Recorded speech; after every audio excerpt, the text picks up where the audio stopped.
Депутат Иса Қазыбек Жарылғасынұлына беріледі. Рахмет, құрметті Ерлан Жақанұлы. Қаңтардағы қасірет елімізді дүр сілкіндіріп, есімізді жиғызды. Ол айтып келген 30 жылдағы қателіктерімізді әлемге жайып салды. 30-қа енгізеді деген отарбамыз оталып тұрғаны болмаса, ешқандай жылжымағанына куә болдық. Мемлекеттік төңкерісті ұйымдастырушылар кімдер? Бәрі анықталып, жауапқа тартылуы тиіс. Мәселе мәсіміппен біте қалмайтынын, тым тереңде жатқан елдің бәрі жақсы біледі. Сондықтан барлық шындық ашық айтылу керек. Сонда ғана ел билікке сенеді. Әйтпесе, ереуіл жалғаса береді. Қаңтар бүлігі қайталанбау үшін күштік құрылымдарды алдымен ұлттық қауіпсіздік комитетін тазалау қажет. Қорғаныс министрлігі атына сай болуы тиіс.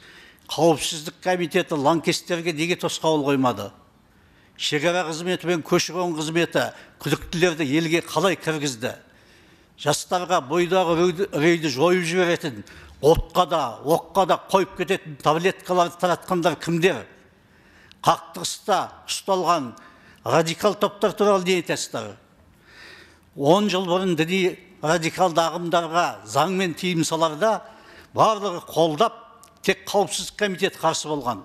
Сонда біз ұлттық қауіпсіздік комитеті ұлтқа қауіпті комитет пе деп жазған едік, расқа айналды. Діни радикализмді заңмен тиятын кез жетті. Құзырлы органдарда елбасында күн туғанда сатып кеткендерден тазалау керек. Мемлекеттік тілде ғана жазылуы тиіс, антты түсінде алатындар ғана басшы болуы керек. Өйткені тілін қорғай алмағандар елінде қорғай алмайды. Жазықсыз жандарды атып, арандату жасаған күдікті күштердің шабуылынан олардың қазір интернеттегі шабуылы асып түсіп жатыр. Мемлекетті құлату үшін елге үрей туғызып, сананы улауда күшті меңгерген олардың вирусы әлі таралуда. Ел басына түскен бұл ауыр сұрақ кімнің кім екенін көрсетті. Мемлекеттік төңкеріс жасамақ болғандар тәуелсіздікті құрбан ете жаздады. Ел басына күн туғанда, ер басына күн туған ауыр сынақта Тоқаев мемлекет басшысы және бас қолбасшы ретінде мемлекетті сақтап қалды. Қазір шындық тек президенттен ғана естілудеміз. Ал үкімет, бас прокуратура бастаған құқық органдары неге үнсіз? Сіздер президент тасасынан қашан шығасыздар? Жаңа үкіметтің жаңаша жұмысы қайда? Үкіметтің әрекетсіздігі сонша, егер барлығын әкімдермен қосып бір жаққа әкетіп қалсаң, түк өзгеріс болмайтын жағдайға жеттік. Ендеше керегі не олардың? Бізге елдің жағдайын жасайтын, халықтың тілінде сөйлесе алатын ұлттық үкімет керек. Пандемияда тәж-тажал індетінде ел қырылғанда президент мемлекеттік басқару күштері күйреген деп еді. Ал қаңтарда күштік құрылымдардың қаусағанын көрдік. Яғни тәж-тажал мен тәж-таласта барлық саланың қирағанын әшкерелеп берді. Ақжол талай жыл көтерген шетелдегі 167 миллиард долларды қайтаруды президент тапсырды. Енді не күтіп, кімге қарап отырсыздар? Елдің жағдайы қиын. Ал біз ұрланған миллиардтарымызды халықтың қазынасын қайтара алмай отырмыз.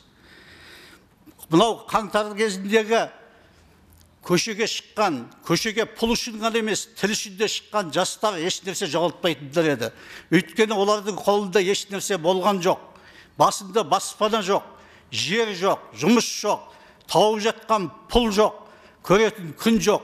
Арыз айтып барса, қазақша тіл жоқ, яғни дым жоқ, көшеге шықпағанды қайтеді. Қақаған қыста дүкенге тастап кеткен жаздық аяқ киім еліміздің 30 жылдық экономикалық көрсеткіші. Ал оның иесінің дүкен тонауы 30 жылдық ұлтсыздық идеологияның көрсеткіші. Біз ел 30 жыл күткен ұлттық идеологияны жолға қойып, ұлттық концепция қабылдауға тиіспіз. Енді түтінді түзу шығатын ел ретінде барлық қоғам, элита бірлесіп, президенттің жанында топтасып, ұлттық келісім жасалмаса, тәуелсіздікке қауіп төне береді. Ұлттық келісім тәуелсіздікті сақтап қалу үшін қажет. Ел аман, жұрт тыныш болсын. Ақжол. Рахмет.